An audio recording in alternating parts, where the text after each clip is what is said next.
Podsters, it's the most wonderful time of the year. And I'm not talking about the joy of the holidays, which is wonderful. I'm talking about this is the time of year when we bring back the boundary boss, the boundary queen, the boundary ninja, whatever you want to call her. This is, I think, Barb, this is your fourth I think episode. I so. think it Yeah. is. So Yeah. we have Barb Nangle here, Podsters. And if you're new, I have a lot of newer listeners, or we have a lot of newer Podsters. Barb is a boundary coach. I'm going to let her introduce herself in a second. And she comes back. I was looking through the podcast episodes every November for this is your third November that you're here. Oh, no kidding. Yeah. And we're going to talk about all things boundaries. And we're going to talk a little bit about holiday boundaries and how to set boundaries with other people. Really, we're going to focus on boundaries with yourself, which is something that I personally have struggled with recently. And Mhm. I'm going to link all the previous episodes for all the super fun. We did a role play last year. It was awesome. So if you want to get right to boundaries with your family or friends or your boss for the holidays, go to episode 21, 51, and 76. I'm going to link those in the show notes. And if you want to really focus on boundaries for you and yourself or with yourself, this is the episode. So, Barb, Mhm. welcome. Thank you so much, Nancy. I'm super excited to be here and for this conversation. And I love that you've invited me back this many times. People often say we'd love to have you back and then don't invite me Oh, no, back, this but is you do. right. So, selfishly, I know that I'm going to get so much out of this conversation. Yeah. It's not why I did Yeah. it, but, Yeah. and I'm thrilled you're back. So, tell the Podsters how excited you are because of your dream last night. Tell them your dream last night. Okay, so it was this morning. I had this dream that Nancy was at my house, but it wasn't my house. It was my growing up house, and she was sitting out in the backyard. And I was like, wait, don't we have a call? And she was, I don't even remember what she said. And then my podcast manager was sitting over kind of like to the right of her. And then suddenly we are actually at my condo, and I was out in the front yard showing her my garden and saying, oh, yeah, Chuck created this for me, as if she knew him, you know? And I I don't love know it. what to make of it. And then I was like, oh my God, don't we have a recording? And then we realized it was at 10. In fact, our call today is at 9. That's But so in the funny. dream, it was 9 and we both forgot. And then we realized it was 10. And I love that. I yeah, so love it. she was coming to me this morning before I even got on the call with I love her. it. I love it. So tell the Podsters, Barb, about what you do and why you do it. So I am a boundaries coach, a podcaster, and a professional speaker. And I do it because for the first 52 years of my life, I didn't have boundaries. They weren't even on my radar. I hit a codependent bottom when I invited a homeless friend to stay at my home during a snowstorm, and he did, and he stayed another time. And within a few weeks, he was practically living with me, and I soon felt trapped in my own home. And that landed me in 12-step recovery for codependence. Mhm. And because codependence is my core wound, and boundaries are essentially the antidote to codependence, learning how to build healthy boundaries changed everything. I was working full time, and I was astonished at the ripple effect of me alone building healthy boundaries on my Mhm. team. And this just goes to show that when one person changes the dynamics of their interactions with those around them, it changes everything. So we can't control other people, but we can influence other people. Mhm. Decided to start my own coaching and consulting business, started my podcast, which is called Fragmented to Whole: Life Lessons from 12-Step Recovery. And the other thing is that I'm a sociologist by training. I actually have a master's degree in sociology. And when I got out of grad school, my mission was level the playing field, which is why I went into urban education, because I felt like education had the greatest hope of leveling the playing field. I became very disillusioned there. But what I realize now that this work that I'm doing is also about leveling the playing field, because my ideal client is a professional woman who says yes when she really wants to say no and who neglects herself because she's so focused on others. Well, women are not going to make inroads into the power structures of society when they keep saying yes to shit they do not want to I love do it. and when Yep. they keep neglecting themselves. It's just not going to happen because we're fucking exhausted. Okay. So I We're busy doing other people's work. can we let's pause there because Mhm. that's the meat of what I want to get into. So thank Excellent. you. Great. What I'd like to do, if it works for you, is bang out the boundaries with your family. Hmm. I'm not minimizing these. They're extraordinarily important, as you know. We had a Hmm. super fun Hmm. episode. Our last episode last November, we did a role play. And I'm Hmm. still in awe of Barb's confidence and conviction with her Mhm. boundaries. So I too did Mhm. not realize that boundaries were a thing until I was in my Mhm. much adulter years, much later. And it blew my mind when I realized that, oh, I get to decide how people treat me. I get to Mhm. decide who gets my energy. That was a game Mhm. changer. And I Mhm. think Mhm. for women that are, I think it applies to a lot of people.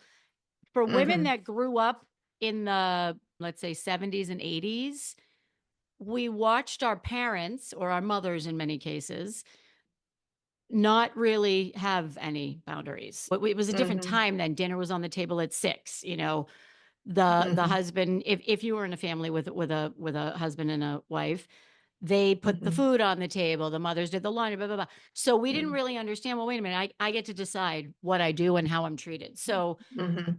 what do you think is, if you were to pick one thing or one boundary, which I know this is going to be a difficult question, Mhm. that somebody who wasn't used to setting them could do for the holidays, what would you say would be the best boundary or the most powerful boundary? Or what's one thing that we can do to step into that confidence of saying, Mhm. this is how I will be treated? Mhm. So rather than say what's one boundary, I like one thing. And the Great. one thing is make decisions ahead of time. Yep. So you're making decisions with your frontal lobe where the higher order thinking is done. It's a rational decision. This is what I'm going to do and not do. Hmm. And then when you get into the situation, well, first of all, tell people ahead of time. Right. Like, don't wait until the situation arises. Say, for example, I know you want us to join you for Thanksgiving dinner. We're only going to be able to make it for dessert. And you call them ahead of time. You don't wait until they send you the invitation or you wait until they call, right? Hmm. So you make a decision ahead of time. So the reason that you do it ahead of time is you're using your rational brain. You're preempting the conversation. So you're setting the tone of the conversation and feeling the main reason that people either don't set boundaries or cave on their boundaries. So when you're making a decision ahead of time, you're going with what you decided in your rational, intelligent, well-grounded mind. Right. And so the feelings are not going to, they may sway you, but they're less likely to sway you because you're not making the decision in the moment. Yep. So in one of my recovery programs, we call this being an actor rather than a reactor Love it. in your life. We're acting on life rather than reacting to it. And that's essentially what boundaries are about. Love it. You decide, this is how I want to live my life. Hmm. And then you live that way and you teach people, this is how you're going to get the best of me. I heard someone say the other day, and I love that. Like, if you want the best of me, Hmm. then, this is what I want and need. Okay, I love this. So, Podsters, I am scribbling furiously. So, couple things. How this is how you're going to get the best of me. I love it. This Hmm. is how you can experience me at my best, right? I Hmm. love it. Hmm. Hmm. So, as you were talking, I was thinking about it, and I can't remember if we talked about this in a past episode. I can't imagine we didn't. To me, as you were talking about, you set the boundary ahead of time when you're calm and when you're rational. So, I remember I had a career in sales. So salessters that are listening, this I think is going to be a really powerful connection for you. It's like a contract, and it's before things get heated. It's before, there's a crisis. It's before people are emotional. Like, we agreed ahead of time. And so let's take a contract. Client Hmm. cancels something, and I tell them they have to pay the cancellation fee, and they get all mad. So, okay, so this is why we talked ahead of time, and you agreed. You agreed that this is would be the result of this action. We did Hmm. it when we were calm and when we were happy and when everything was great. And we did it to avoid this situation, which is us not agreeing. So we agreed to it a few months ago, or we Hmm. agreed to it before I came to your home, or whatever the case may be. Hmm. And to me, it takes the emotion out. Mhm, Like, whoa, hold on mhm, a minute. We talked mhm, about this. This is what you said. This is mhm, what I said. Therefore, I can now extricate myself from the situation, or I can now ask you to stay true to what you agreed to. It's like a contract. What do you think about that? mhm. I think that is absolutely beautiful, and I'm totally stealing that. I Absolutely. love Please do. that. Please do. That is Please do. well, and the thing is, policies and procedures are boundaries. A budget is a boundary. A contract is a boundary. I mean, boundaries permeate every single area of our lives. They do. And I can't even Podsters. I cannot stress to you enough how much of a game changer this was in Hmm. my happiness. A- Hmm. And it really breaks my heart. I might get emotional. This usually happens when Barb comes on. That for years I didn't realize that I get to decide. You get to decide, Podsters. You get to Hmm. decide what is acceptable and what isn't. And you have that power. And Hmm. that's Yeah. huge. That's Yeah. huge. I'd like to share the story about my brother, and it actually was around the holidays. I So I remember first this. got it. It's a Yeah, good I story. first got into recovery in the spring of 2015. And my brother is a force of nature. So he's a very loud person. And he also is like literally swims and breathes politics. And right before I got into recovery, just decided to stop listening to the news and politics and staying away from controversy because it's not good for my nervous system. Right. So I thought as I was in my early recovery that I could go to my brother's house and say, hey, you're hurting my ears with your voice, and that he would just lower his voice. Nope, not a thing. Um, I thought that I could just say, hey, I really don't want to talk politics. And he would be like, oh, okay. He's literally incapable of talking quietly. He's literally incapable of not talking politics. So what I realized is that I thought that I could control him by telling him what my boundary is. And then I realized, oh, wait, these are my boundaries for me. Hmm. I'm the one that wants quiet talking. I'm the one that wants no politics. So I'm the one that has to ensure that happens. And I can't ensure that happens on his end because I can't control him.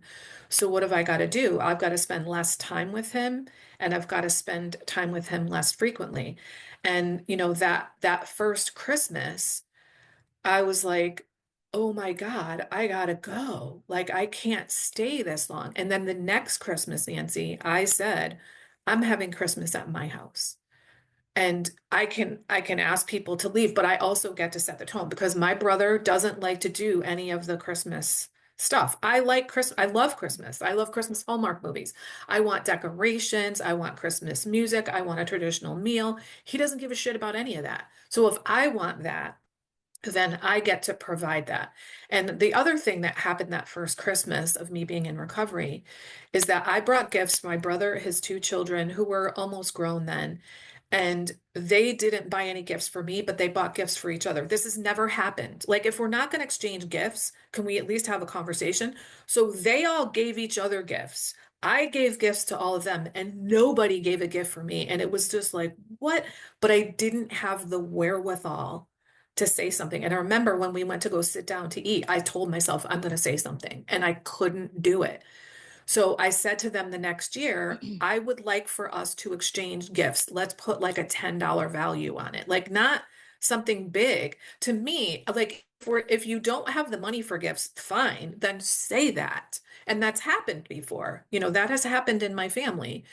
But it was just this weird, awkward situation that just made me feel just ugh. And so I don't have to put up with that. Now, since then, I have not spent the holidays with my family because it's just too difficult for me. I would rather be with my chosen family and spend time with people that I don't have to do so emotional work. So Hmm. what I didn't know my entire life, Nancy, was that I did not have to take the onslaught of my brother's massive energy. I haven't seen him since before the pandemic, and he's really a mess now, and I really don't want to. And it's because I can't emotionally take it, and I get to choose that. I get to prioritize my own health, well-being, and nervous system. And it doesn't include being around my brother because he's very, very triggering for me. Now, this process happened over a number of years, but my entire life, I was like if you're watching the video, I'm like bracing myself for my Hmm. brother, but I wasn't Hmm. physically doing that. That's how I felt, but I didn't understand until I was in my 50s. I don't have to deal with this. I love it. It's I want to drill down on that because when I got out of the shower this morning, I was thinking about, okay, what do we want to talk about? Boundaries don't make you a bitch. They don't. And I don't that's a little direct. I'm direct, but they don't. What makes you a bitch is when, well, and let's rephrase. What makes you appear to be difficult is when you don't set the boundary. They don't understand the expectation. They don't understand why you're upset, because many times, like, let's take the example of your brother. He he probably doesn't speak that loud on purpose. It's who he is. And Right. Yeah. right? Yeah. Yeah. Well, Right. somebody said to me one time, people who feel heard don't need to yell. And I was like, bingo. Wow. Say that again. Oh my God. People who feel heard don't need to yell. Yeah. Uh, uh, wow. Um, Mhm. that's that's a big one. That's a big one for me. Mhm. Mhm. Wow. Mhm. Wow. Mhm. That's another episode. So, Yeah. like that just there are two people that are, yeah, wow. Okay. Okay. So, that's a good one. Um, and as you were talking, I was thinking, I think I just said this, the boundaries help them. So I'm thinking, like, let's say Mhm. my husband, Mhm. Danny, who's Mhm. just the best guy in the world. He might be slipping back into an old pattern. And if we set a boundary and I say, hun, we talked about this, and we talked Mhm. about that when you say this, this is what happens and how I feel, and Mhm. this is what's going Mhm. to, it helps them check themselves. If you're with Mhm. someone, Mhm. if it's Mhm. somebody Mhm. that wants to be with you or wants to Mhm. Mhm. be a part of that. Okay, so let's go back to some holiday boundaries. I'm trying to think of one we can do before we jump into the self boundaries, because that Mhm. it's a holiday season. So let's talk about let's skip the politics thing. Mhm. This is a big one because people are Mhm. still talking about politics. And to me, like, Mhm. so right now for me, it's simple. Hey, would love to have you come over for Thanksgiving. So excited you're coming. Mhm. I want to make sure everybody has a good time. And the best way for me to do that, including myself, is to ask that we don't talk about politics. It's not you don't talk about politics. It's to ask Mhm. that we don't talk about politics. I know that's hard for a lot of people. It's Mhm. something that I'm asking people to commit to. If that's is that Mhm. something you think you can do? Mhm. Absolutely, yeah. Yeah.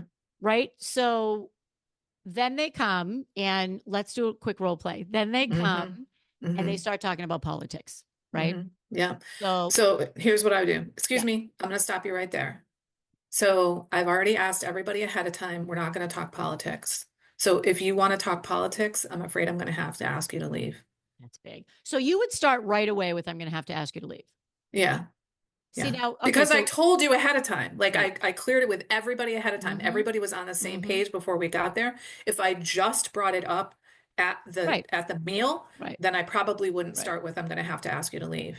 So why wouldn't you start with, because this is what I would do. I would start Hmm. with, let's say, Carlo. I have a friend Carlo coming for Thanksgiving. Now, Hmm. Carlo would never Hmm. talk about politics at the dinner table. Hmm. So that's why I'm going to use him.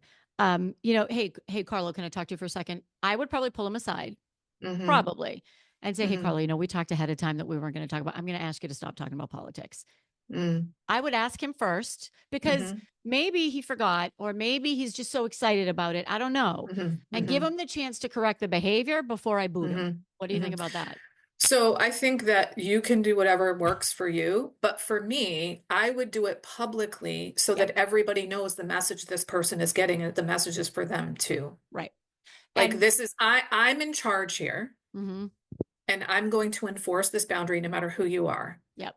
So Like I'm creating the safety of this I environment love because it. this is my home and my event and I you love can it. count on me Yep. to enforce the boundary. And also, hello, I'm a fucking boundaries coach, Right. So, you but let me know? ask you this. So, and I agree with you. In retrospect, I probably would do it publicly, but Mm, let's say you're at the table. Hey, Carlo, we all agree we weren't going to talk about politics. So, let's mm, let's leave that mm, at the door. And then mm, like 10 minutes later, he does it again. So, I guess my mm, question is, why would you go right to you're leaving or get mm. out if you can't do that versus a friendly reminder? Yeah. So what I said was, if you continue to talk about politics, I will ask you to leave. Not, I'm asking you to leave right now. Fair. Good. If you continue to talk about politics, I will ask you to leave. Mm, So then if he starts talking about politics 10 minutes later, say, you know what, asked you not to talk politics, and I told you that I'm going to ask you to leave if you do it again, and you've done. And I'm sorry to do this, but I want to have a pleasant evening. I want my guests to have a pleasant evening, and we can't when we're talking politics. So hopefully next time you'll be able to stick to this. Yep. Great. Same thing. You just flip it if you're at someone else's house. So let's say you set the boundary ahead of time. Somebody starts talking about politics. Hey, we talked ahead of time. If you continue to talk about politics, I'm going to leave. Right. Yes. Yeah. And this is interesting because I had this conversation with Danny a few years ago. And it was around politics, talking about politics. It was during an election cycle. And at the time, I could not deal with the conversation. I couldn't. It was affecting my mental health. I couldn't. So I remember we were out for a hike and I said, hey, hon, I'm going to ask you over the coming weeks when we're out to dinner with people, please don't bring up politics. I can't deal with it. This is about me. I can't. And you can talk to them about it a separate time. It's going to make the event unenjoyable, please. And it took him a little while for him to understand. He's like, well, you're trying to filter what I say. And I'm like, no, I'm not, honey. I'm not. You should and can say whatever you want. I am telling you that for me, it is affecting my mental health. And if you want me to have an enjoyable dinner, I'm going to ask you not to bring it up. And if you bring it up, I need you to really hear me. I am going to leave the table because I can't take it. I can't take it. And it took him a little while to understand. I wasn't trying to control him. I wasn't trying to shut him down. I was saying, help me, because when you do this, I can't handle it. And it was right. It was a really good conversation. It was a good Yeah, conversation. that's great. Yeah, so a couple of things occurred to me. So that I want to share. One is my boundaries are for me. I love it. They're not against you. So people may feel like they're against them. This goes to the thing where you're not a bitch for setting a boundary. Some people might interpret you as being a bitch, and there's nothing you can do about that. That's on them, right? And one of the massive things that happens as you build healthy boundaries is you start caring more what you think of yourself than what other people think of you. That to me was the core of me being able to go from 50 something years with no boundaries to having healthy boundaries. And it doesn't mean I don't care at all what other people think of me. Of course I do. I'm just no longer willing to throw my integrity out the window so that people will approve of me. So it's okay to seek other people's approval, but only if you have your own approval first. So my boundaries are for me, not against you. And then the other thing you told him was the consequences, which, you can do and say whatever you want. But if you choose to start talking politics at the table, the consequence is I'm going to be getting up and leaving. So it shouldn't be a surprise to you. Right. And it's not to stop you from talking about politics. It's to protect me from hearing about politics, because I have to take care of me. I'm asking you to join me in that. And if you can't do it, you can't do it. But I would really like you to. So my sweetheart also is very into politics. And he, occasionally he will say, did you hear about the XYZ? And I'm like, that you're my source of news. And he only tells me things that are giant, right? And that, somebody, three people texted me the day after the election. They were like, what do you feel about the election? And I was like, let me Google it. Because I didn't even know who won, right? Because I just don't pay attention because it's so not good for me. And, but he knows, we're not talking politics with Barb's people. It's just not something that we're doing. Yep. And every once in a while he'll start talking about something and I'll be like, I'm going to have to stop you right there. My heart is starting to race. I just can't, and if you want to have good quality time with me, you don't want me sitting here all anxious and heart racing and all that sort of thing. This is great because I think a couple of things. I think when you tell the person, if it's a person that you care about and that that you're in some kind of relationship with, could be a family member, could be a friend, whatever. Here's what happens when you do that, and I'm going to go back to the politics discussion. You, husband, can compartmentalize. I can't. I'll give you another example. Sometimes he will bring up a really emotional or sensitive topic very late at night. He can compartmentalize. He can then go right to sleep. I can't. So I'll say, hon, can we please, we talked about this. I can't shut it down like this. Can we talk about this another time? And he gets it. And it's just that it's not good for me. It's not good for me. Mhm, And mhm, that mhm. really, I think that's how you do it without sounding like a bitch, in my opinion. Right, right. And the other thing is that what you're showing your partner is that they can count on you to take care of yourself. Mm. They don't have to guess, what does Nancy need? What does Barb need? So my sweetheart has a chronic illness. If I had dated him before I had healthy boundaries, like I couldn't have, because I would be trying to control him and taking care of him and like feeling his pain and all that stuff. And so he has to go to the emergency room on like several times a year, and I often am with him when he goes. And I'm able to maintain a sense of calm and just be a really stable force because it's not happening to me and I know it, whereas everything else around me was happening to me. And so after like the second or third time in the early relationship, when I went to the emergency room with him, he said, I can't tell you what a relief it is to me to know that I get to just be sick and I don't have to worry about you and how this is affecting you and what you're feeling and thinking. I get to just be sick and you are taking care of yourself and you're also loving on me, which is amazing. And it's just like I am able to be a stable force in his life. And actually, I just remember the last time that we went to the emergency room, we were out in the hallway and there was this much older gentleman in a room. And his aide came to me and said, this guy wants to come and talk to you, wants you to come and talk to him. And he said, I've been watching you with your husband, who's not my husband, but whatever. He goes, I've been watching you with your husband, and you are an absolute angel, and you are a force of light, and you remind me of my wife, who can't be here with me right now because she's in a nursing home. And you're really doing good things. And I literally just busted out crying. And I'm like, I'm just being who I am now, which is a stable force because I'm situated in me, in my life, in my body, and I take care of myself. So I want to share this metaphor. I learned this from Ashley Kirkwood. She wrote the book Speak Your Way to Cash. She says, don't try to pour from an empty cup, Mhm. pour from the overflow. Yep. So the only way you can have an overflow is if you fill your cup first. And if you Mhm. pour from the overflow, your cup is always full, Yep. Yep. right? And so we have this notion in our society that it's somehow selfish to take care of yourself. Selfish is actually like an epithet for women. I had a client tell me, I'd rather be called a whore than selfish. Like, what the fuck is going on in our society if a woman would rather be called a whore than selfish? So this word is bandied about kind of to control women. And so it's not selfish to take care of yourself. It's self-preservation and it's actually selfless because if you're constantly pouring from the overflow, you are giving generously to other Yep. people. Like, who would you rather receive from? Someone who's trying to squeeze out something from an empty cup or someone that is generously giving from the overflow? Yep. Of course, everybody would like to receive from the latter, right?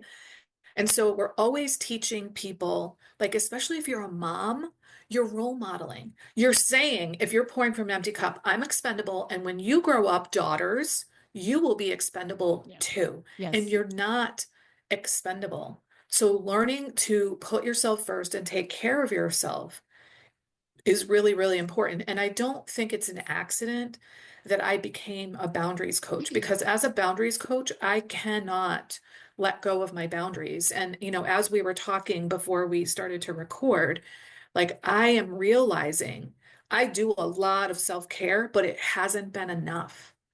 And Yeah. I am really, really like slowing the F down Okay. and taking a lot more breaks and going outside and resting and playing and connecting with friends than I have in a very long time because I have to fuel my tank. And I'm getting ready to really grow my business more. And there's no way that I could sustain it at the level that I was pushing myself. Now, I didn't work, 15 hours a day, but while I was working, it was like in this rush, rush, rush mode. I can't sustain that. My nervous system has been out of whack, So, so I have to set these boundaries for me. Nobody right, else can do it. right. That's a great segue to self boundaries, which is what I wanted to talk about the most. So thank you. Mm, So why? Because I too was struggling. I'm getting better. I used to really. I had my routines. I had my mhm, rituals. I mean, and mhm, I felt so good, and mhm, that has gone mhm, out the window in the past year or so. So mhm. why do you think it is so hard for us to honor our boundaries with ourselves?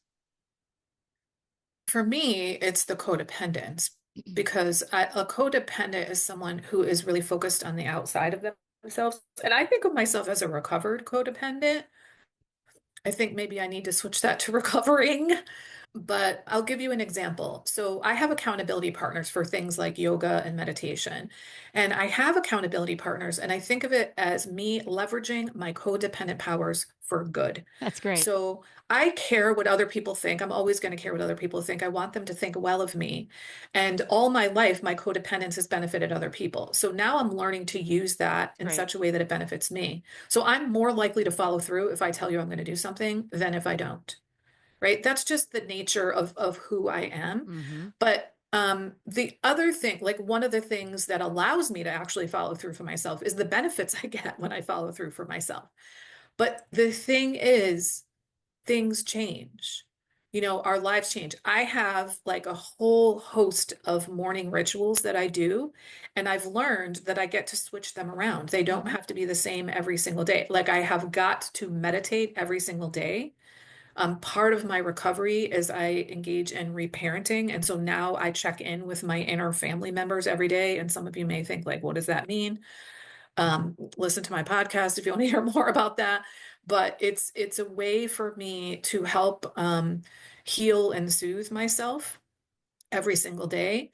And I have really learned to change things around. So just like you, I have had very much very routine life, and I work in time blocks. I use the Pomodoro timer, and it's really, really worked for me. But lately, it hasn't been. And so I've decided to not let it go entirely, but to relax that and to ensure like things that I have got to do is I have got to go outside every day for at least 15 minutes. Mm-hmm. I have got to take a break and do something creative, even if it's for 5 minutes. I love it. I have got to play and have fun. So the other day I was like, oh, I'm going to watch otter videos. Have you ever watched videos of otters playing in the water? Oh my God, they're so playful and adorable. It's hard to not smile when you're doing that. You know, sometimes I'll listen to like, 10 minutes of like a comedy Yeah. Yeah. video or Yeah. something like that, just to like get me out of whatever I'm Yeah. doing. And I love it. part of the reason that I've gotten so entrenched in what I do is I love everything about my business. Well, okay, I don't really enjoy the finances. That part I don't enjoy. But everything else, I love connecting with other people. I love creating content.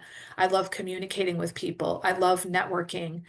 I love coming up with ideas for how to help my clients. I love coaching. I love Mm-hmm. all of it. And Mm-hmm. so it doesn't feel like work. So it's sometimes hard to stop. Now I usually don't work past like 6:30 p.m. at night, except for like on extenuating circumstances. The other thing is I have been doing my podcast on Sunday afternoons for 5.5 years. And I just decided 2 weeks ago, I've been saying that's going to come off the weekends. That's going to come off Yeah. the weekends. And a Yep. couple weeks ago, I was like, this is the time. Like, I'm not doing it on weekends. It's just, I'm not doing it anymore. Right. So now I will take prospective client calls on a weekend. That's it. There's no coaching on weekends. I will do a speaking engagement on a weekend, right? But that doesn't happen all the time. But I'm not coaching clients on weekends. I'm not running workshops on weekends. It's just not fucking happening So why are you because why would you take a discovery call on a weekend? because it's only a half an hour and I know days ahead of time, and but I also have only so much time available on my calendar on the weekend. Mm-hmm. So I don't mind. I enjoy Okay, those, because so Yeah. it does, you don't mind it, you like No. it, right? Yeah. So Yeah. yeah, a couple things here that you talked about that I want to drill down on a little bit. I don't know why I keep holding my microphone here to my ear, I see that. and And I was wondering that because you also have a microphone in I front of know. your Uh-huh. face. Yep. Yeah. Okay. Yeah. Just want to make sure everybody can really hear me.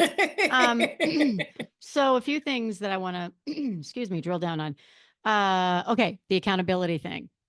Mhm. That is so powerful. And I'm not Mhm. talking about that could be anything, right? So that could be you're going to Mhm. meet me at the gym twice a week, whatever, blah, blah, blah. Mhm. For me, this just happened last night. So Danny and I were in separate places. He was in Boston, I'm on the Cape. And I'm really trying to get back to my evening rituals, really hard. So it was, and I used to go up to my bedroom by like 8:30 or 9. Doesn't mean Mhm. I'm sleeping, but I get Mhm. out of the living room or the kitchen, right? Mhm. Like, because then I'm going to be Mhm. doing stuff. So it Mhm. was 9 o'clock, and he said, "What are you doing?" I said, "I'm on the couch." And he said, "How come you haven't gone upstairs yet?" And I'm like, "You know what? I'm going to go upstairs." And I went upstairs, and it was so that was really helpful. The other thing is, what I wrote down was rebuild my rituals. So, Mhm. so my bedtime routine used to be upstairs by 8:30 or 9, meditate, sleep meditation, usually take a shower to kind of wash off the day, light a candle, all that Mhm. stuff. Mhm. That is overwhelming to me right now. And I'm not gonna self-analyze and try to figure out why. It just is. So instead, Mhm. this week, my goal is to go upstairs and go in the bedroom before 9 o'clock.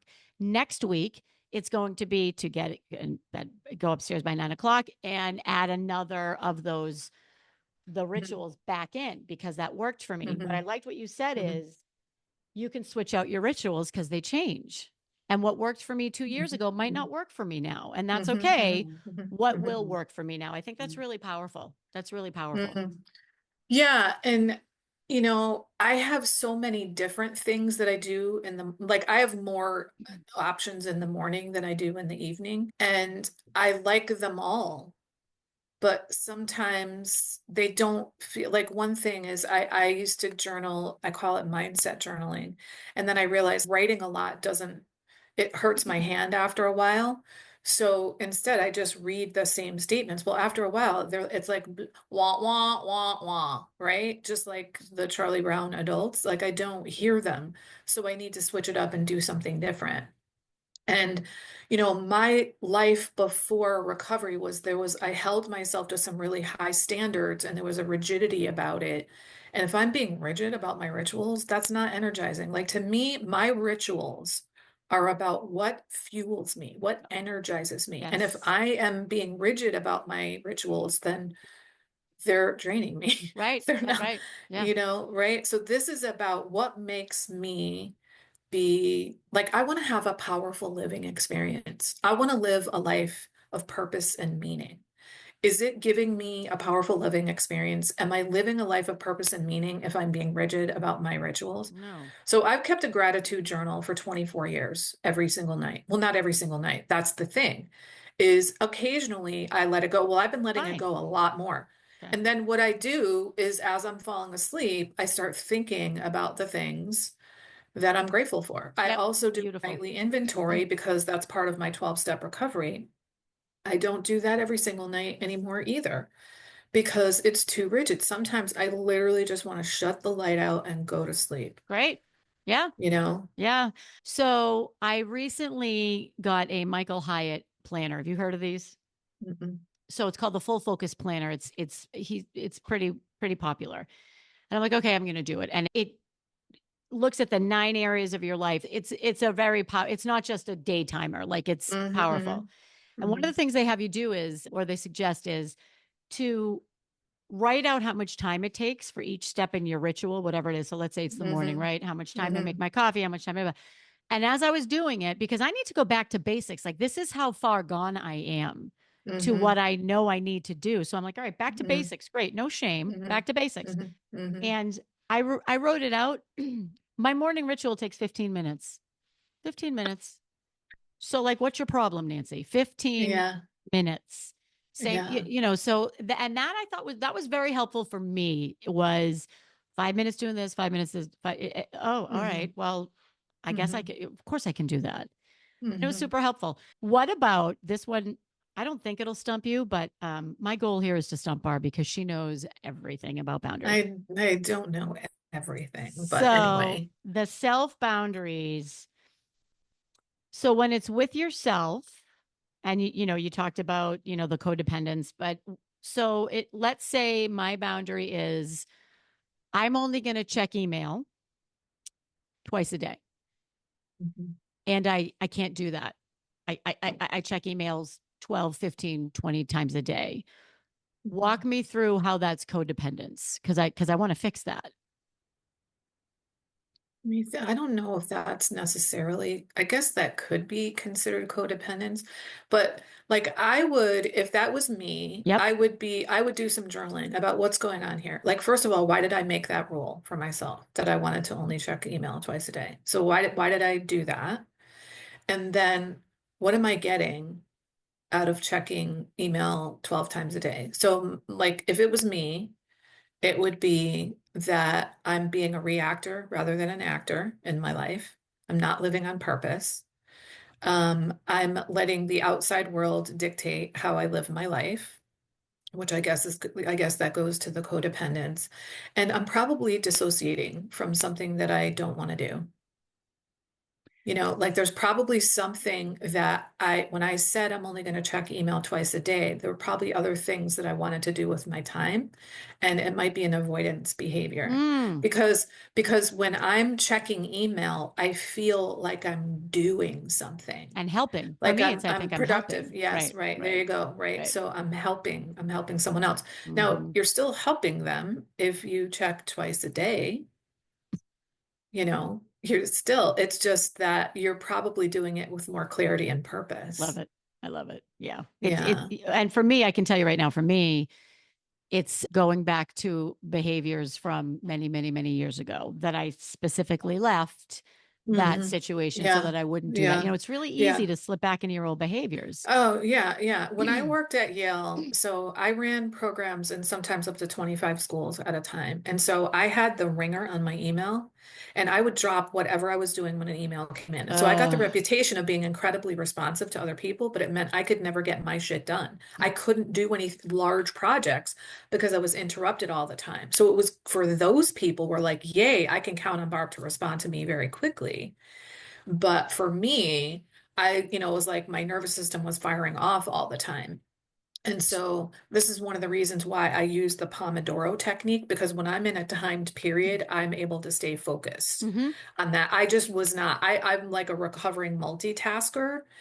And when I was trying to make and it's not that I'm not a multitasker, I definitely still am, but nothing like I used to be. I used to Mm-hmm. flip from thing to thing to Mm-hmm. thing Mm-hmm. all the time. And now I usually get at least 25 minutes in a chunk that are focused on one thing.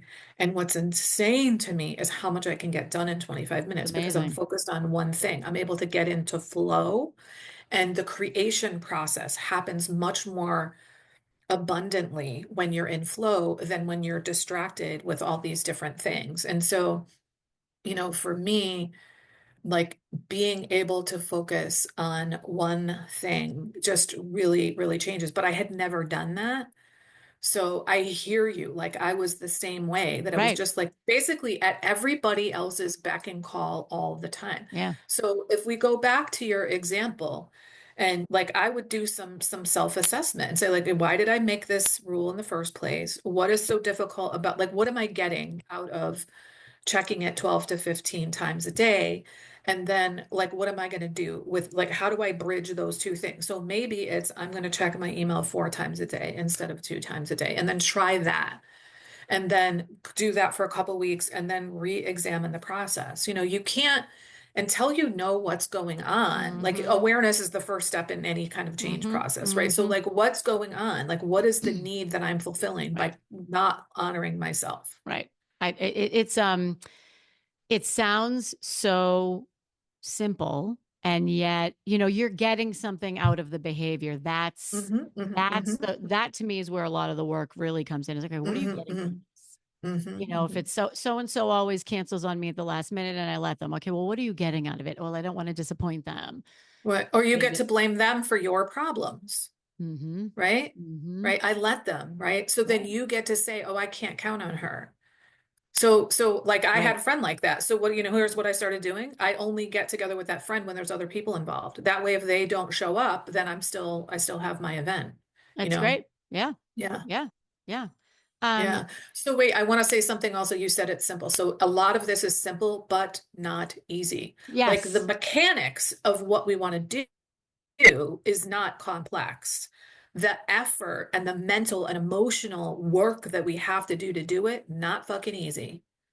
Uh, Absolutely. Yes. And that's a Right. very important distinction. Yes. Right. And Yes. this Right. is why having support is so helpful, whether it's, having a boundary buddy, having an accountability partner, having a community of other, women, business or entrepreneurs, that can help you hold accountable. Co-working can be really helpful for Mm-hmm. people. You sign on to a call and you say, this is what I'm going to do at this time. And then you get back together at the end of the call and say, like, what'd you do? Yep. I totally. And I also think the more you, and it depends on the situation, the more you talk about why you're setting this boundary with the person, the more they can get in on the game. Like the more they Hmm. have skin in Hmm. the game. If they Hmm. understand, Hmm.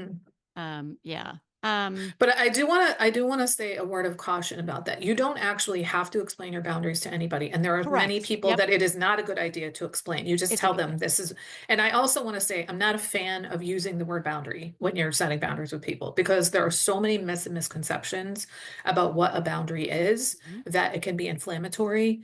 And so you just say like what the thing is. But like the situation, the situations that you described with your husband, I think it's beautiful because you have a Right. relationship, he's Different. invested in your Right. well-being. Right. It absolutely makes sense. Same thing with me and my sweetheart. Like I Hmm. go into the explanation. But if I have like a colleague who like just doesn't listen to me, then I'm just saying like I'm not going to make it. I'm not going to make it. I won't be there. I don't know So if you've yeah. heard me, but I'm not going to be there. Like, I'm not going to explain why I'm not going to be there because it's none of their business. So They just need let's to hear that I'm not going to be there.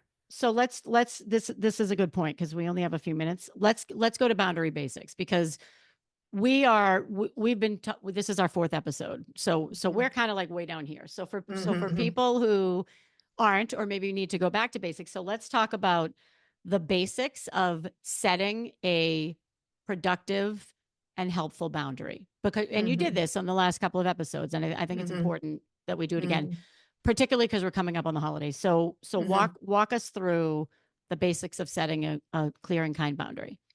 Yeah. So first you have to decide like what matters to me. That's where it starts. Like, what do I care about?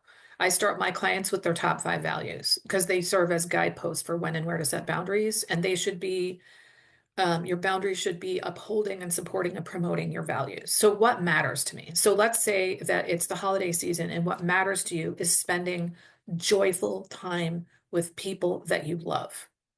So, what that means is you're not going to spend unjoyful time with people that you don't really care about. So, perhaps you're going to decline the office party invitation, right? Perhaps you're going to have a party at your house instead of going to 15 different parties Mm-hmm. so that you can see all of the people. Or perhaps you're going to invite 6 people to your house so you can spend quality time with those 6 people rather than the 45 people that you normally invite, right? So you decide ahead of time what matters to me. Like it's got to start from there. And then you think about how do I get what I want? Like, so if it's spend like deep quality time with people I love, then perhaps it's I'm just going to invite 6 people over and we're going to have like a nice leisurely dinner and we're going to play games afterwards and then we're going to exchange presents or whatever the rituals are in your holiday traditions, something like that. So I think it absolutely has to start with what you care about. So what matters to me? How do I get what I want? Right. And then Hmm. I think that's powerful. And then, so let's set the boundary. So Hmm. Hmm. it's about you. The boundary is Hmm. about me, not you. So walk us through Hmm. that, like physically how to set it. Yeah, so let's say that you've been having a 45-person party every single year and you've done it for years on end. So what I would do is I would send an email to everyone to say, I'm changing things up this year. I'm not going to have the big party that I had before. I know that some of you are going to be disappointed, but I want to put my energy in different places. And so I want to free you up. I want to let you know now so that you can, feel free to make plans for yourself. And I hope you enjoy the holidays. So let people know as far in advance ahead of time, especially if it's something you've been doing for years on end. And, some people are going to be miffed by that. And so maybe decide ahead of time, what is it that you want to say to people? Like deciding ahead of time makes all the difference in the world because you're not responding from that emotional part where Mm-hmm. you feel badly and you don't want, like, okay, and I want to make this distinction. You might hurt people's feelings, but you're not harming them. So there's a difference between harming someone and hurting someone. So it might hurt you to use a needle to take a splinter out of your finger. It's not going to harm you. In fact, it's going to heal you. Mm-hmm. It might hurt someone's feelings to set a boundary with them, but it's not going to harm them. It might actually heal your relationship with them because you're being honest with them about what's okay and not okay.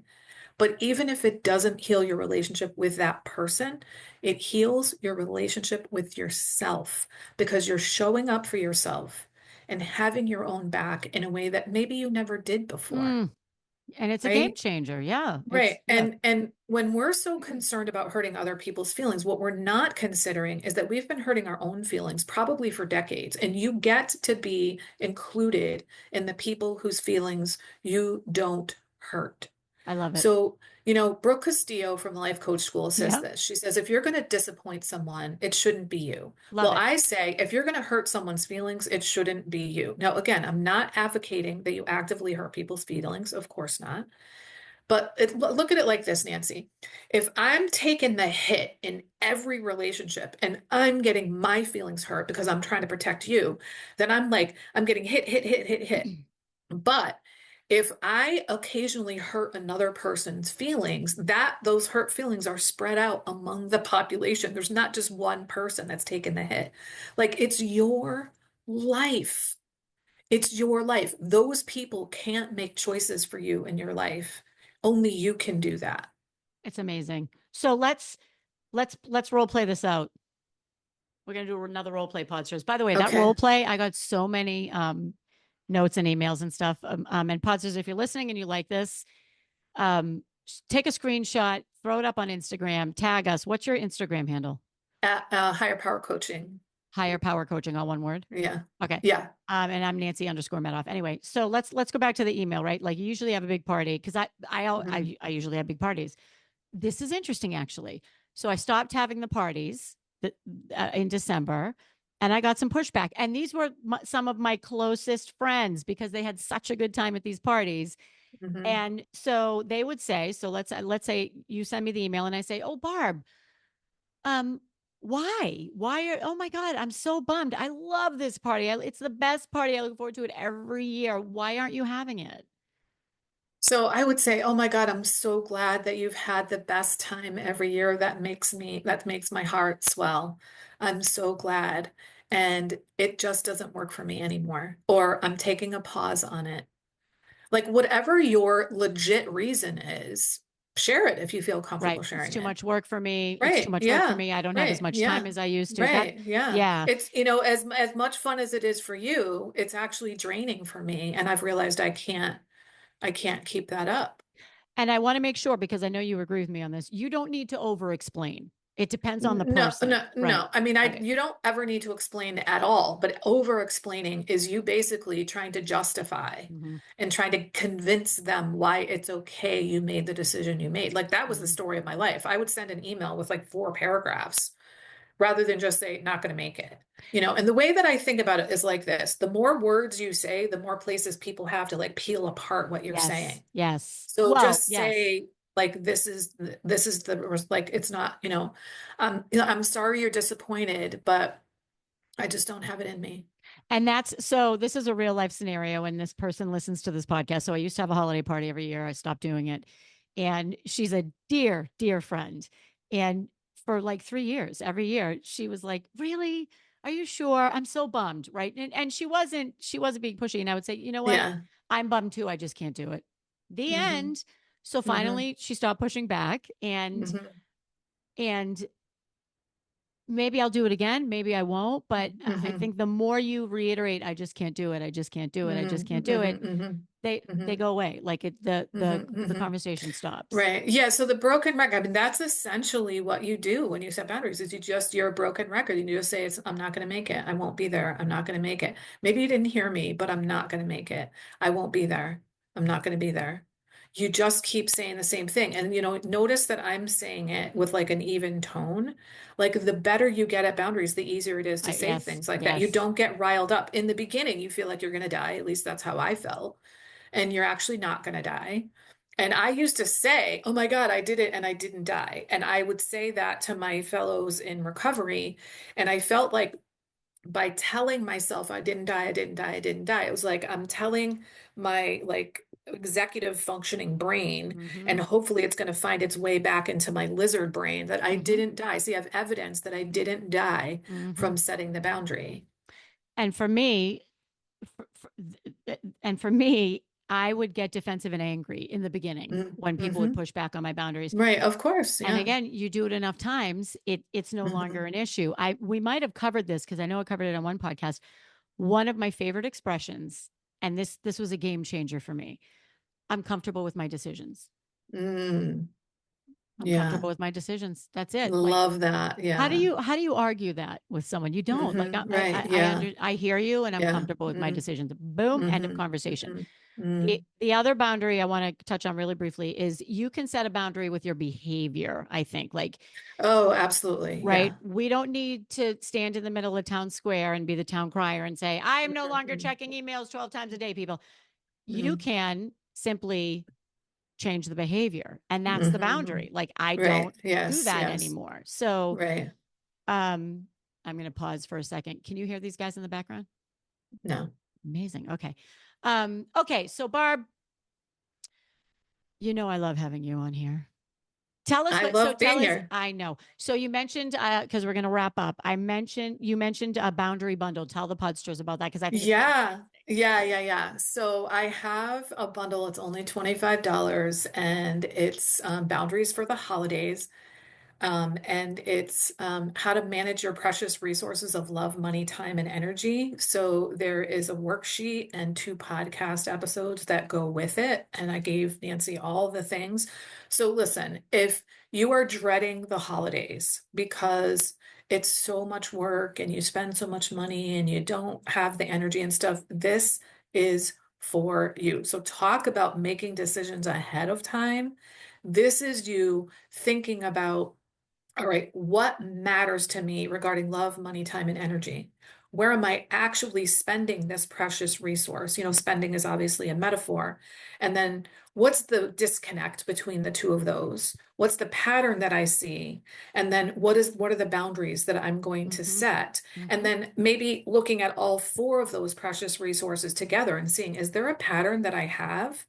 Because when we see a pattern, we can't change a pattern until we see it. This is what coaching is all about, Yep. is coming to see what are my patterns so that I can change them. Love it.